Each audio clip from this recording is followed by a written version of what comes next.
Boom! What's up? Hey, it's Dominic D'Angelo. I'm of adfreeshows.com, SEScoops.com, and brassringmedia.com. Check it out. I am here today by myself, by my lonesome, all flying solo, Dom solo, but I'm here with you guys, so I'm not really by myself. Robert is on assignment today, and I will be recapping WWE Raw and all the ongoings that went down. I watched it just right now, just finished it up as the countdown was going on. And I got some takeaways. Let's say hi to some folks in the chat here. Triple E says, "What's up? What's up, Triple E?" Wrestling Old Head adds, "Good day, aren't I? Excited to hear the debut of Lacey Lane in Boca Raton Championship Wrestling. If Robert's here, can we get a hint at who her opponent will be?" Robert kind of filled me in about a potential opponent. Yeah, I don't think anything's confirmed though yet, so I can't give you anything. I do know that November 4th, I think it's November 4th, maybe it's November 6th, whatever that Saturday is of November, is winner take all, IWC winner take all. And I will be on the commentary team for that. My brother has a new enforcer as well. His name is Ox. Is it Ox? I think it's Ox. He's a big dude, though. Big dude. All right. Triple E says, "Can Robert make sense? Does Seth have an injury, or is it babyface again? Or is it heels versus heel?" We'll talk about that, Triple E. Jay Owen says, "Hello, R&I. Did Dom watch Raw and NXT looks to be good tonight?" Ooh, yeah, NXT probably will be good, right? Considering all the fallout from TNA and the showdown, plus having, what was it called? Bound for Glory this weekend. We never even talked about that yesterday. It was Bound for Glory. Quite the pay-per-view they had there. Hey, yo, go Mariners. Love seeing the Blue Jays lose two in Toronto. Wow, that's telling, right? I like the Mariners. I love it when they wear the green jerseys. Takes you back to the Ken Griffey days. Good stuff. But kind of neat to see different teams like the Mariners in Toronto in the mix, in the Brewers. Man, how about that double play? My goodness. A play for all of baseball history. That was wild. Wild. If you haven't seen that, go check it out. Just type in double play 404 feet and you should find it. It's nuts. Wrestling Audit says 2 fake injuries for Seth Rollins equals Sideshow Bob stepping on the rakes.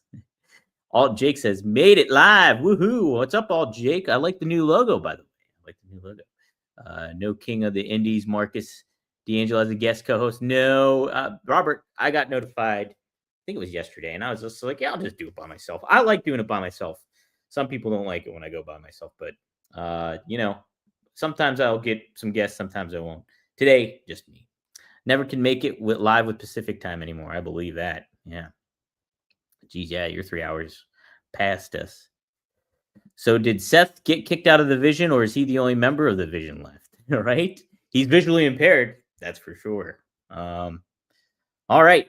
Let's talk about some stuff. I thought it was, those were your primary takeaways. CM Punk, number 1 contender, which I think's great. I think you got to put him in that position.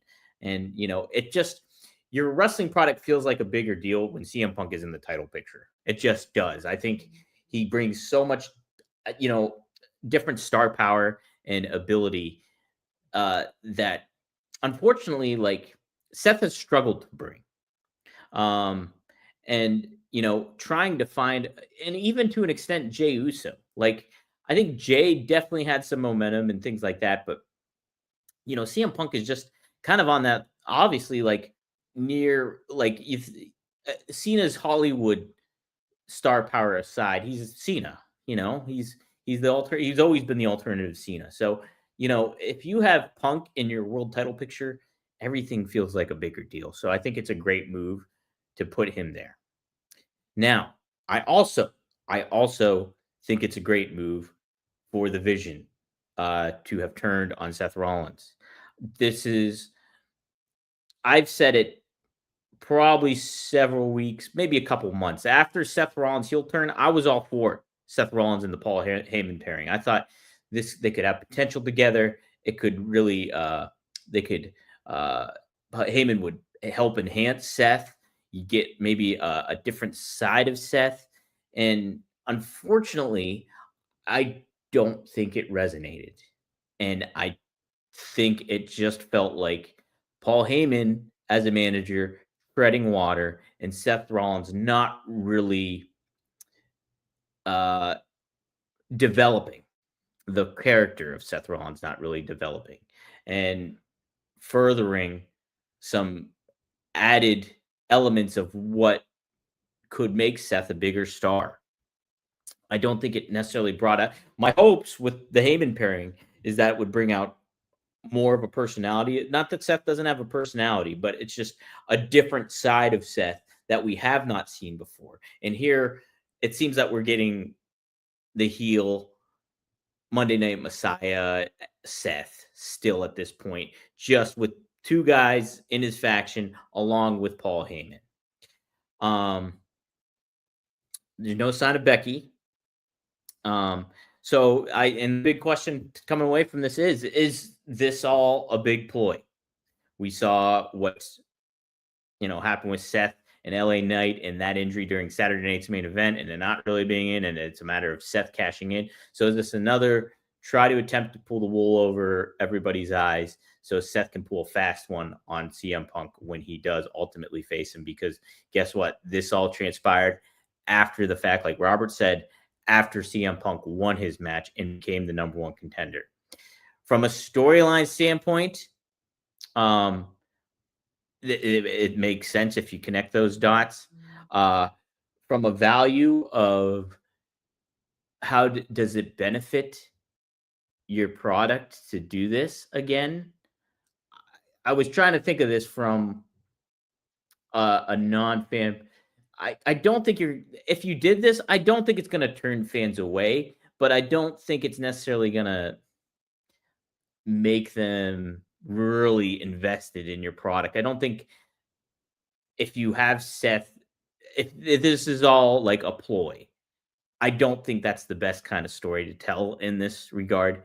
How it lines up, like Robert made the case yesterday before we closed out yesterday, was that how it all lines up.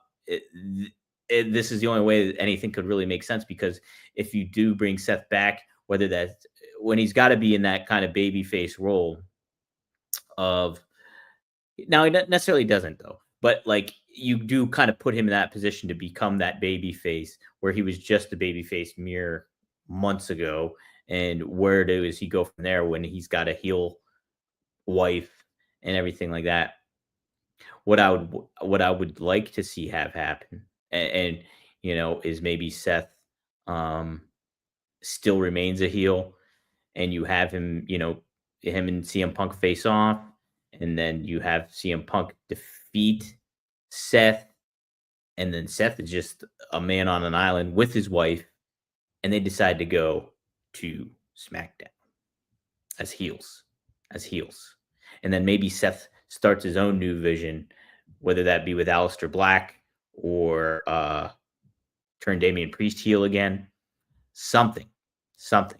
But do I think that I am not for the long game here? Now it is kind of creative because their name's the Vision, so they're seeing ahead of time of okay, hey, CM Punk won, so I'm gonna have you guys attack me. You're gonna take me out. I'm gonna act like I can't compete, and that I'm gonna take these injuries, and then I'm gonna face Punk later on. That's another way to tell that story if Seth pulls another fast one, but I don't think it's that engaging. I don't think it's that special, and I'm not for that storyline. I think this is a great opportunity for you to build Braun Breaker. This is like peeling off the Band-Aid. The precedent I'm going to use here was the willingness to pivot away from Edge in Judgment Day. Edge gets taken out, and then it's Finn Balor taking over. That's Damian Priest. And look at the new stars you built out of moving away Edge from the Judgment Day. Not that Edge was like a bad or poor factor of it all, but I think, one of the rarities of what Vince was like, let's get away from this. It's not going to work. And, I think from what I've seen with Paul Heyman, what I've seen with Seth Rollins, I've kind of seen enough because I don't think that it was really working. I don't think it was. So I am hopeful that they are pivoting away because I do think in the grand scheme of it all, you make Seth and you make Becky a still this heel power couple. I think there's value into that, and I do think there's an opportunity for Seth potentially to show another side of himself when it comes to him being in a power couple group with his wife on air rather than him being with Paul Heyman, rather than him being with Braun Breaker and Bronson Reed. I think you can tell a new story of a new vision when it comes to Bronson and Braun and Paul Heyman. Maybe you bring somebody else into the fold, but that person would really have to make sense. At this juncture, I don't think that's LA Knight either. Obviously, they attacked him, and so he's become still a babyface in that mix. So I think there's more value in it strictly for now being Braun and Bronson and Paul. What do you guys think? Do you think there's something different? Dre Owens suggests a third man in Trick Williams. Now that's not bad. Like I kind of do like that. I did. Robert's here. LA Knight. Damn it, Tom. I just mentioned him. I don't think there's value in putting him as the faction leader or any part of the vision at this juncture. I don't. If you were going to do it, you could have done it then. You could have done it on Raw, but to bring him then after the fact, no, not that. I don't. I just don't like the aspect of them from a story how it's like connects. If you're wanting to connect the dots, it makes sense from what Robert laid out yesterday, but I don't like the ultimate payoff for it all and the stories that you're going to be heading into as you get towards WrestleMania, Royal Rumble, anything like that. I'm not intrigued by that story. I'm not. And I think Seth, behind the scenes, Seth has been having an injury. Who knows if it's real? Like fool me once, shame on you. Fool me twice, shame on me. And so I like who knows if that's going to be the case, but you know, I don't think this is a good pay. I would want Seth to go away for a while. He loses the title, he goes away for a while. He returns with Becky, maybe on SmackDown. You get a good new heel element on SmackDown. You move on. You have a new vision going on here, and I think you start strapping a rocket onto Braun Breaker and making him because he felt like a big deal after doing that. That's a emphatic, big time moment that you do not get that much in wrestling anymore. So, because everybody sees everything, everybody's aware of everything, everybody, wants to be ahead of the game. Well, this was a shocker. So, I think to put Braun in that position where he took command, because number one, if it's not a big ploy, Paul Heyman was shocked at what transpired. Bronson Reed was shocked at what transpired, and then they got on board. And I think that's a compelling story for Braun to hey, he took charge. Hey, look back at where was it? WrestleMania when I was there in Vegas. Wait, WrestleMania was it Las Vegas? Yeah, Las Vegas. And they did SummerSlam. Geez, I'm thinking SummerSlam. When I was doing the media junket, Braun Breaker was there and people were interviewing him. And he kept reiterating how Seth is not the leader and leader kind of thing. So there was already tension early on. I think, from a standpoint of that, I think that's a little more compelling of Bronson. You finally realizing that, okay, we have to put our chips behind Braun and make him feel like that big deal because he is. He's got so much charisma. He's got a lot of presence. His acting ability on camera, I think, has been elevated by working with Paul. And he's got mannerisms, subtleties that I think harken back to a Batista in certain ways. And I see embers of Dave Batista when it comes to Braun Breaker. Robert says, that picture is a work. His arm is fine and he doesn't eat ice cream. So there we go. Did I see a picture of it? I might be missing it. It's over my head, Robert. It's over my head. but like, yeah, I saw like him favoring that and him looking like James Brown with his jacket over his arm or whatever. Who knows if that's real? I don't know. But either way, like I just don't think to go back to the well of Seth being your leader and then teasing yet again. Okay, no, they're not there yet. They're not there yet. This was the moment that defined. This was the thumbs down moment for Batista and Braun. This was the thumbs down moment. And I know Batista turned babyface at that point, but Robert's not shocked I didn't get the joke. Um, but like this is a moment that you'll remember for Braun Breaker, and I don't think you should lose that because you're putting your confidence that he's your next big star. He feels like the next big star. Why not make this your chance to create your next big star in Braun Breaker? This was the moment. I don't think you should lose it. I don't think it's worth having Seth come back and be like, "Oh, I tricked y'all. I actually literally took this beat down because I wanted to fool CM Punk." Like if you're coming from a realistic standpoint of it all, like Braun spearing the heck out of Seth and then Bronson crashing down on a tsunami, like who's to say that that wouldn't have taken Seth out anyways, like for long term. Like so I don't think that's a good payoff. Oh, okay. See, I didn't see this picture of so Wrestling Old explains the context. Dom, there's a picture of Rollin in an arm brace with a fan eating ice cream. Grok cannot determine if it's AI. What?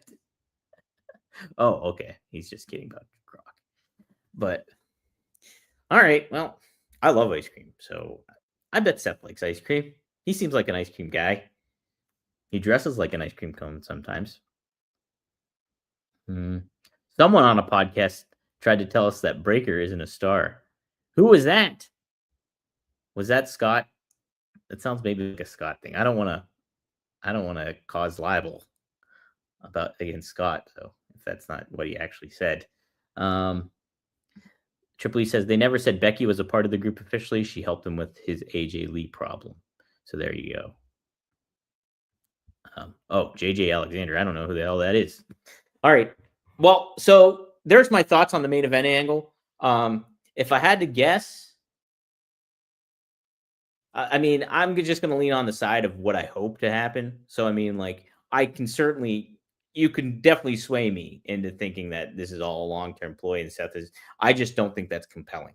So, what I'm hoping to have happen is that no, they're putting their chips behind Braun Breaker, putting their chips behind Bronson Reed as the new faction, and they're pivoting from Seth, which I think they needed to do. I just don't think him and Paul Heyman lined up as well as maybe what was originally planned or intended. And if they decided to pivot, I think that's great. Good. Because if something's not working, you want to see that knowledge and ability and that foresight to be like, this is not working. We got to move on for it. We've tried it for 6 months.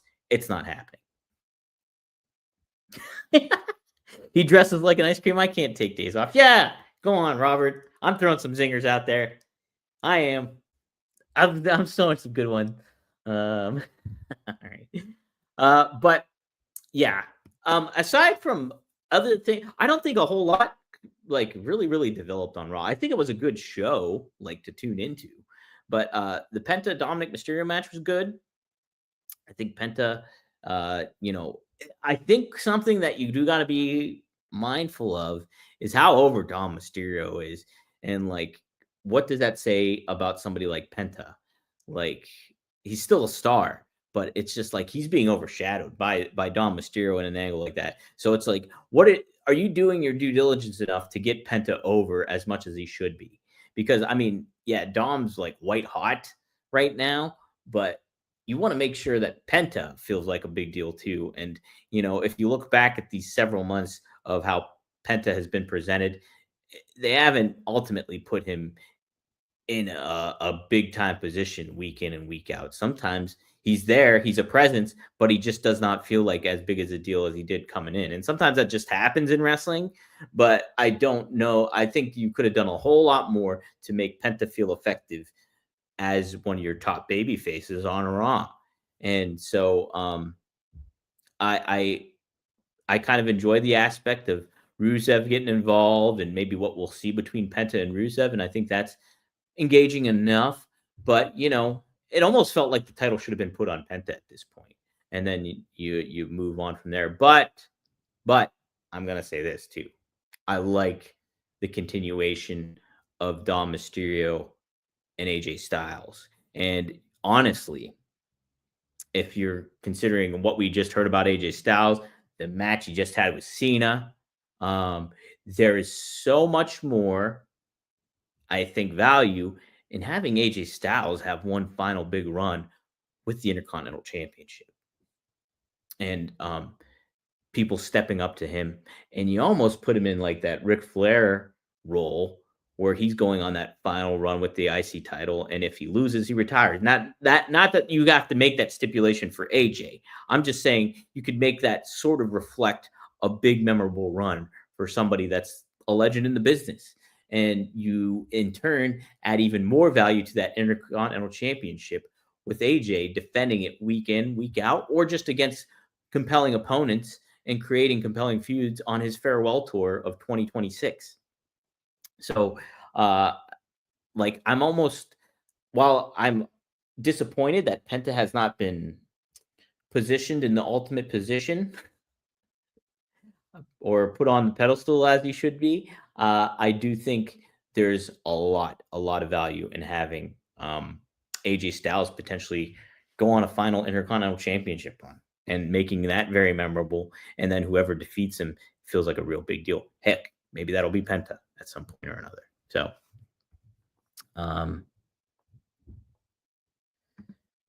Dom scampering away. Yeah, that was pretty funny. I like that. I did wish that Rusev, after Dom exited, that he'd turn around.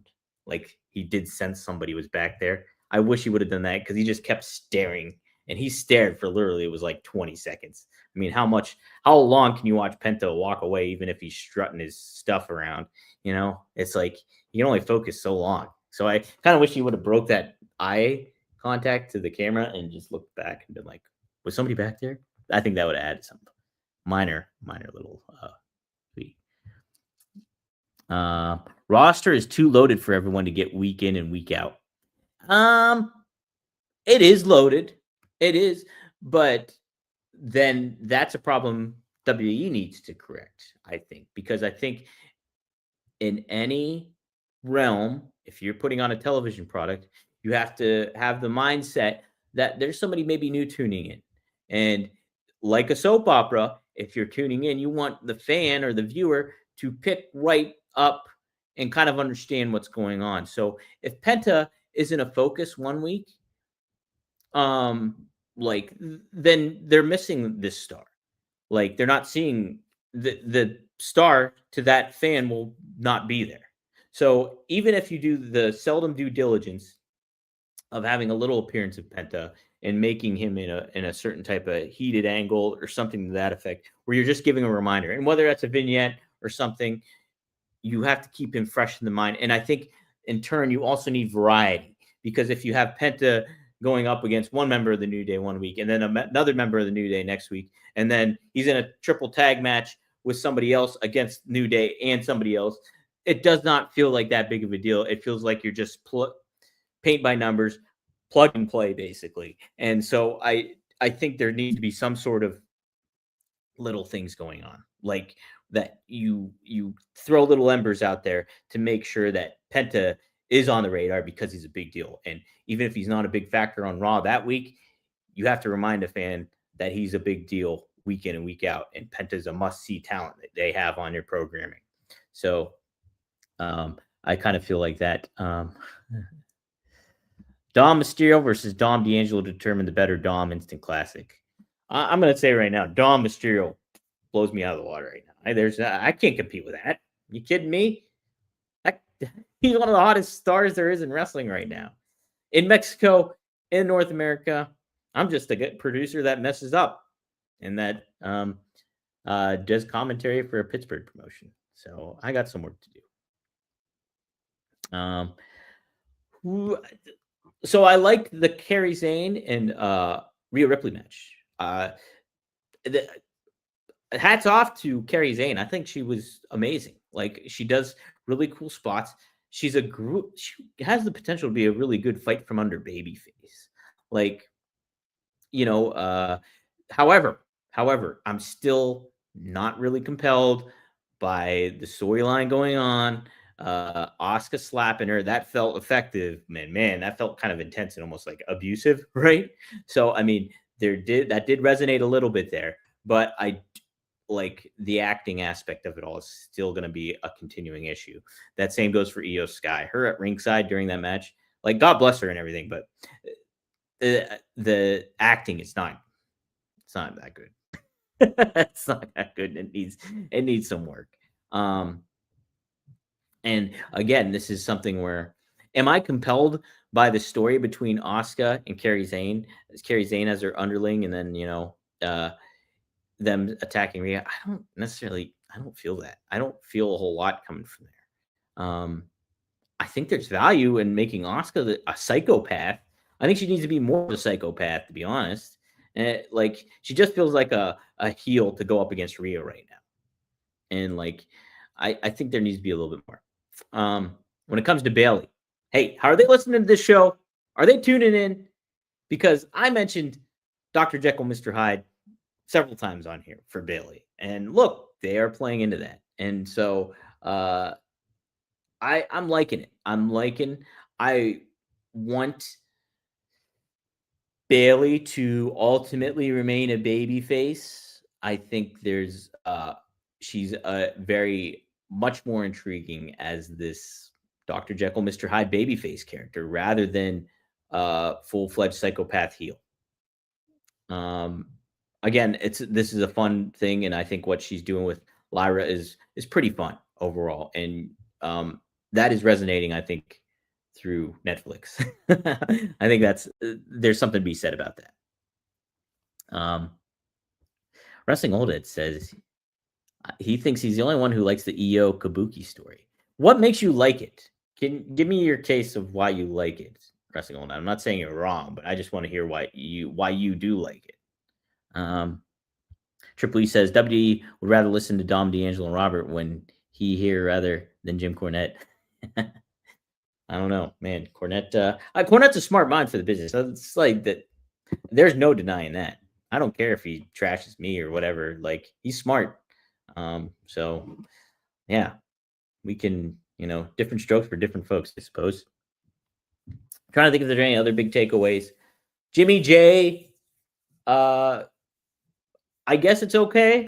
I think Roman being in the mix of it all and kind of having transgressions with Jay, I think does add something. But I again, it's kind of like this. What's next for these three guys? We've kind of seen this before in some form or fashion. So like, we don't. Robert and I have already said we don't want to see Jimmy versus Jay again. I don't think they lined up and wrestled as well together as we all thought they would. I mean, I remember thinking about WrestleMania and being like, this could steal the show, and it was the worst match of the night. And so, adding Roman into that mix, does that create something compelling? What does that mean with Survivor Series? Are they going to be involved in the Survivor Series promotion? I don't know. Like when it comes to war games and stuff, are they going to be in war games? Is what I mean. I don't know. I think they got some work to do there. I don't know where it lays out and how you should lay it out and who's going to be heel and baby face. It seems like Jay is going that route, but then you have Jimmy just kind of lose pretty unemphatically against Bronson Reed. Granted, he's got the tape rib, which again, we've seen how many times in WWE tape ribs. It was cool when DDP had it years ago because we never really saw it back then. Man, he's got tape ribs. This is like, how's DDP going to fight through all this? Now we see it all the time. So, I don't know. I don't know how I feel about it. Let's see what Wrestling Old Head had to say to defend himself. It's campy for sure, but there's some depth in their characters I'm digging. Where's the depth? I mean, I guess I'm just getting more of the bad acting than I am like they're trying. They're trying. Believe you me, I can see it that they're trying and they're putting their best foot forward. I just don't know. It's the language barrier is an issue. It's an issue, and them trying to. It's almost Shakespearean in a way where they're doing their best effort to convey an emotion and a message that is not hitting home. So it's just like you give me Macbeth to read, and I have to convey what's being said in Macbeth, and I'm not hitting it right, like, or I'm going over the top. Is that really entertaining? Like, I don't know. I Shakespeare is such a unique thing, and this is. I'm just saying with the language barrier, it makes it tough. It makes it very tough. Rusty Golden adds with this story with Io and Kabuki, it plays off their past without delving too deep, and Asuka as the veteran that snaps, leaving Carrie and ego torn, gives them something to sink into. Uh, yeah, but and I understand that, but again, this you're dealing with all Japanese wrestlers that their first language is not English. So to convey that to a mass audience, which is primarily your American fan base and English speaking, you're really putting a big onus on all those three women to carry a storyline that's taking up a big part of your television program. So, like, while yeah, I see what they're trying to do, it's just not being executed well. And that the expectation for them to do that on their own without some sort of mouthpiece or something going on to make this a little bit more digestible for your wider audience, it's just comes across as hokey, a little bit cheesy, and try hard. That's my opinion, though. I'm glad you're liking it, though. I'm not saying you're wrong. I mean, wrestling is subjective, so and wrestling is over the top. So even if it is kind of hokey and campy, there's not necessarily anything wrong with that. Wrestling's campy in a lot of ways, right? I mean, geez, oh man. When Carrie defends herself, it could be good stuff. There's lack of good acting for sure, but they're trying, although limited. They're asking a lot from these three with the barrier, but at the end, we will have character development. Without this storyline, they'd just be great wrestlers. So I applaud the fact that they are trying something. Yeah, I mean, I understand where you're coming from, but if you understand you have three Japanese women wrestlers and they're all talented, they're all great in the ring, they have charisma, help convey that by getting them a mouthpiece. That's my issue. Like, there's things you can do to kind of make this more compelling if you wanted to. Family tension dynamic also is long in the tooth right now, especially at this juncture. You think about the family dynamic that goes on with the Judgment Day. You think about the family dynamic that goes on with the bloodline that we've had for years on end. You think about even the little family dynamic that we had just now with the Vision. There's a lot of family dynamic, faction tension, everything like that going on. Feels like you can do a little something different here. So that's kind of how I feel. All right. I think I covered some good ground today. You can catch me and Robert anytime, Monday through Wednesday, noon Eastern Standard Time, here at the WD Creative _ish X account, at the Dominic D'Angelo X account, at the SE Scoops X account, on YouTube, ad-free shows, on YouTube. Oh, you didn't know? On YouTube, Rumor and Innuendo. And you can engage with me. You can engage with Robert. And we'll be back tomorrow to discuss a little bit of the Dynamite. I will also later on be interviewing Enzo Amore, a.k.a. Real One, for Fourth Rope, West Side Guns promotion. They're going to have Heels Have Eyes 9 here at Six Flags. I think it's in Jackson, Mississippi, coming up October 31st, so Halloween. Ooh. So I will be interviewing Real One today. So if you do have questions, I should have pitched this earlier on. If you do have questions, hit me up on X, and I'll be happy to ask Enzo, aka Real One, those questions. So that's going to be going down here within the next 20 minutes. So I got to get going, but thank you all for tuning in, and I'll see you next time here on Rumor and Innuendo. Best of luck in your future endeavors. And man, do my New York Jets stink to high heaven. Good golly, what's next?